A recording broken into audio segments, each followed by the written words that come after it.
नमस्ते साथियों, मैं हूं MC हरवार और आप देख रहे हैं संविधान के स्वर यूट्यूब चैनल पर संविधान सीरीज।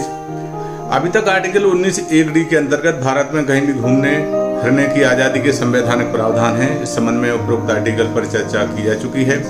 इससे संबंधित जानकारी संविधान सीरीज के 60 नंबर के वीडियो में उपलब्ध है। आज हम संविधान के आर्टिकल 19(1)(e) के अंतर्गत नागरिकों को भारत के किसी भी राज्य में निवास करने का अधिकार दिया गया है। आज इस विस्तृत रूप से हम इसी आर्टिकल को समझने की कोशिश करेंगे।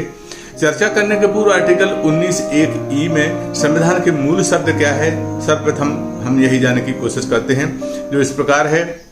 Protection of certain rights regarding freedom of speech, all the citizens shall have the right to reside the settle in any part of the territory of India।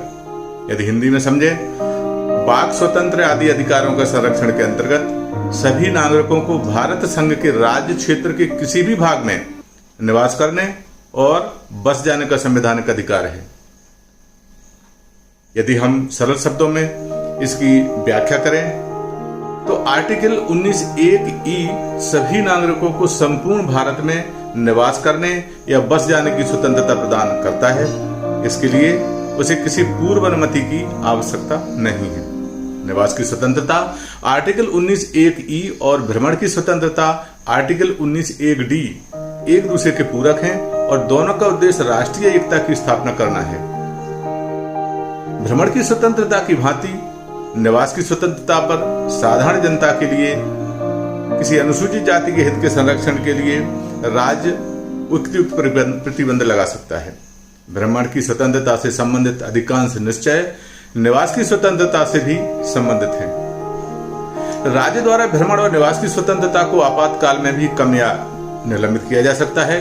Foreigners act 1964 और 1966 के अंतर्गत किसी भी विदेशी व्यक्ति के भ्रमण एवं निवास के अधिकार पर भी राज्य प्रतिबंध लगा सकता है और उन्हें भारत से निष्कासित भी किया जा सकता है।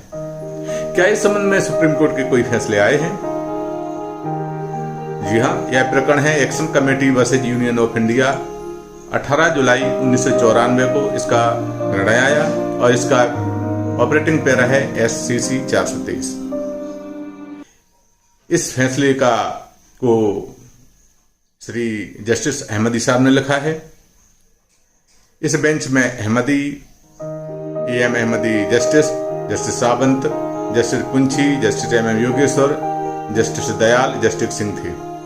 कई पिटिशनर कई राज्यों से महाराष्ट्र राज्य में आए थे और सरकार ने आदेश जारी किया था कि अन्य राज्य से आने वाले अनुसूचित जाति और जनजातियों के लोगों को लाभ नहीं मिलेंगे जो महाराष्ट्र राज्य में निवासरत लोगों को प्राप्त हैं।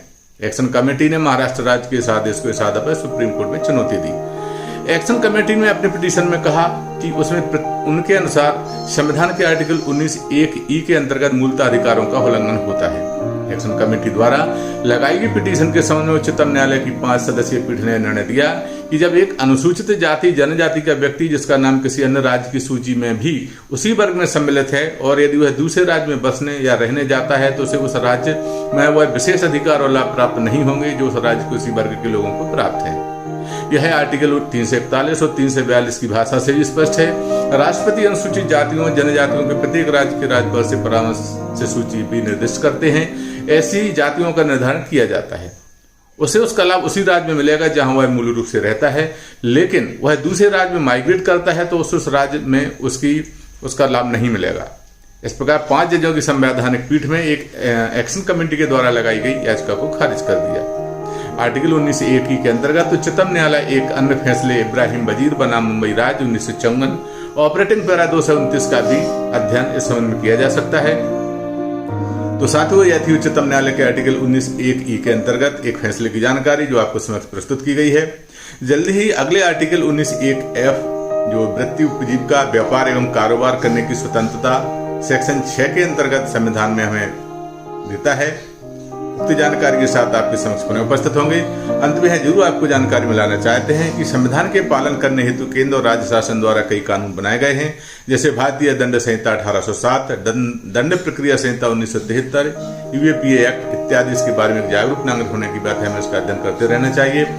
तो साथियों, यदि आपको वीडियो अच्छा लगा हो तो कृपया संविधान के ईश्वर यूट्यूब चैनल को लाइक करें, सब्सक्राइब करें, शेयर करें तथा कमेंट करें, जिससे आने वाले वीडियो की नोटिफिकेशन आप तक पहुंच सकें। एक बार पुनः आपको बहुत बहुत धन्यवाद। अगले एपिसोड में पुनः मिलेंगे। नमस्कार।